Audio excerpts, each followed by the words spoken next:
Of course, you being a former Packer, I'm sure that's the one game you want to watch. But of the all four, which one is the most intriguing to you? To be honest with you, man, the most intriguing to me is the Kansas City Chiefs Cleveland Browns. And I truly feel like this is not the team that the Kansas City Chiefs wanted to play. Because to me, this is the Raiders on steroids. Their running backs are better. O-line is better. They play action pass off of their run game better than anybody in the National Football League. What did the Raiders do? They ran the ball down the Chiefs' throat both times, and they play action pass. And they should have won both games, but they split with them 1-1. This matchup is not a good matchup for the Kansas City Chiefs because if they run the ball well and they eat the clock up, we all know you can't score points if you're on the sideline. Right. So this game I'm really looking forward to see because I think the Cleveland Browns is going to have an excellent game plan to run the football right at the Kansas City Chiefs. So is that it, James? Because I agree with you. It's a similar offense with a defense that actually can get after you with their front four. And is that it when you're going up against a team like the Chiefs, this Andy Reid-led Chiefs team with Patrick Mahomes? You just have to have the ability to get after him with that front four and slow the game down with the running game? Yes, and that was always hard for us, man. We had an explosive offense, man. We were 15-1, couldn't no one slow us down. And you run into the Giants, you run into teams that can rush with 4 and drop 7 and be able to play coverage and still be able to put pressure on the quarterback. You know, that's huge because you're still able to guard those guys and not really give up the deep shot and give up the go ball. But even with all that being said, let's not get it wrong. The Kansas City Chiefs on the offensive side of the ball, no matter how many you drop, no matter how much pressure you get on Patrick Mahomes, they are going to find a way to score points.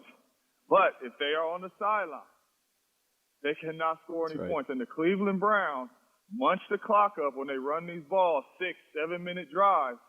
And if they can do that and limit the possessions that the Kansas City Chiefs are going to get, they have a very good chance of winning this ball game. James, it's Manucci. Always great to talk to you. Looking at this Bills-Ravens game in the cold, the snow, the rain, and good old Buffalo, which I loved this time of year because all those West Coast teams would come in. But you got an East Coast team. You got a lot of running. This one could be a pretty good old-fashioned slobber knocker. You see a low-scoring game with these two teams going at it? Oh, you better believe it. You better believe this one's going to be good. And to be honest with you, I do not see a close game. I think both these offenses will put up some good points. I like the Ravens in this matchup big time, man. I just feel like it's one or two teams in the playoffs right now that got it clicking on all cylinders. And that is the Green Bay Packers, and that's the Baltimore Ravens. They are coming into the playoffs playing at a high level. The Baltimore Ravens have been playing playoff football for the last 5 games to get themselves in this position. And it's tough. They're healthy on defense. They got a lot of their guys back. They got Calais Campbell back. They got a lot of their pass rushers back. This is a team that you do not want to run into right now. They are playing football the right way at the right time. I saw a more determined chip on my shoulder, I'll be damned if I'm going to lose, Lamar Jackson in that last week's game. Did you see the same thing? 100%, man. I know it's funny because I was always one of those players, you know, kind of like all the players in the National Football League. I don't listen to what's going on out there. I could care less what people say about me. Not winning, not being able to beat this guy and do that. Listen, you hear it. Yes. You hear it. And it bothers you and it motivates you. And you want to go out there and you want to prove to the world that, hey, I could get it done. And you seen how excited he was. You seen how he was running and throwing that football. He was not going to let his team get beat. He wanted that first playoff win to get that monkey off his back and let the world know that he can win some playoff games. James Jones joining us here on Fox Sports 910. Isn't it funny, guys, that despite the league shifting to such a pass-heavy league, you get to this time of year, and look what we just talked about, James. We just talked about the Browns needing to run the football to win a playoff game. The Ravens and Lamar Jackson running the football. The more things change, the more they stay the same when you get to this part of the schedule. Oh, absolutely. We used to come into the meet room, and Coach Mike McCarthy used to be like, we are going to run the ball 30 times this game. And we like, hold on now. You know, we're like, hey, I know we got Eddie Lacy back there and he having a good year, but we do got a 2-time MVP in Aaron Rodgers, and I did just look around and see Jordy Nelson, Greg Jennings, Randall Cobb, Donald Driver, Greg Jennings. What you talking about? We running it 30 times. But when you run the football, as we all know, it opens up that pass game so much more. It makes it so much easier on everybody. And like I said before, you control the clock.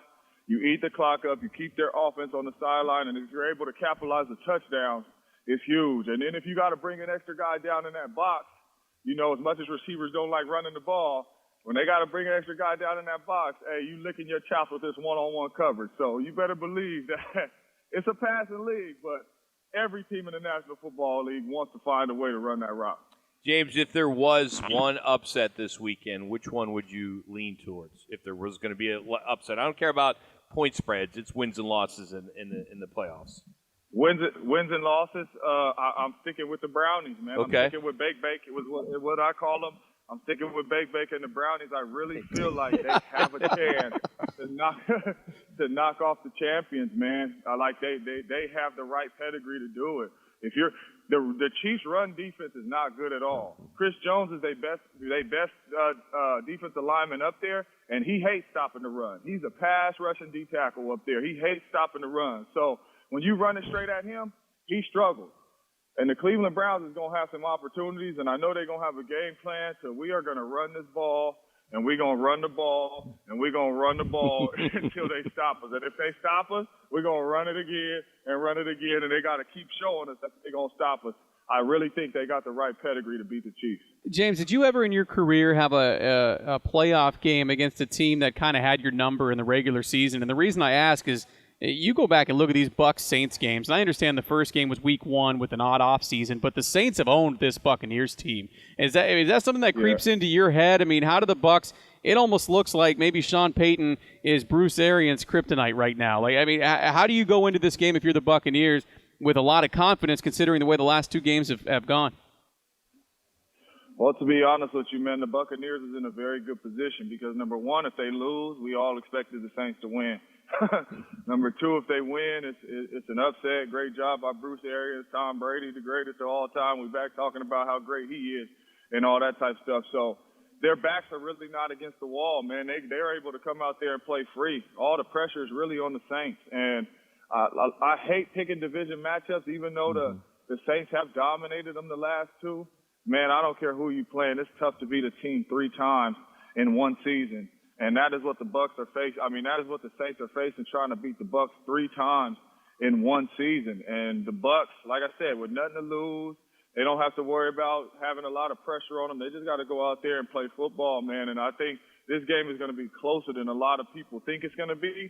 I still like the Saints, but I think it's going to be close. And I would not be surprised if the Bucs were to pull this out neither. And then your Green Bay Packers taking on the Rams, and I'm excited to watch the Rams because one of my first students ever, Bryce Perkins, is dressing out for the Rams, and they do have a few packages for him if it comes down to that.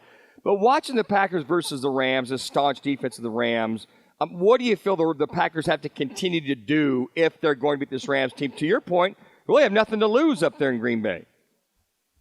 Yeah, I think this is the clearest game of the whole weekend. The Packers win this thing probably 50-17 all play. So you're saying Bryce might play at the end for some mop-up duty? Is that what you're saying? No, hey, to be honest with you, this is a game that I'm excited to watch again, man. I mean, you got perennial all-stars on both sides of the ball. You're talking about Aaron Donald and Jalen Ramsey on one side of the ball. You got Aaron Rodgers and Devontae Adams on the other side of the ball.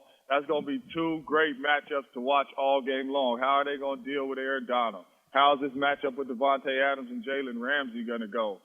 But for the Green Bay Packers to win this game and to win it in the fashion I know they want to win it at, once again, the more things change, the more things stay the same. You have to establish the run. Aaron Jones, Jamal Williams, A.J. Dillon, however many carries he gets, you have to establish the run. If the Packers are able to stay balanced like they have been over the last 4 or 5 weeks, and you allow Aaron Rodgers to play action pass, and you have to bring that extra guy down in the box, good luck. I mean, everybody should be saying their prayers on the Rams sideline because this dude is the MVP of our league. to be honest with you, when he says hike, I don't think he's going to make a bad play ever. You know, this dude just has it going right now. And if you can't stop the run and the Packers are able to run and keep it in the favorable down and distance, and what I mean by that is 3rd and 3, 3rd and 5, it's going to be a long day for the Los Angeles Rams.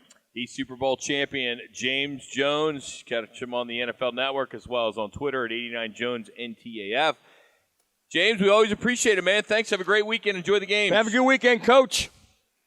Not a problem, man. Talk to you guys soon. James Jones here on Rockin' Minucci with Crespin on the Right to It, a guest sign.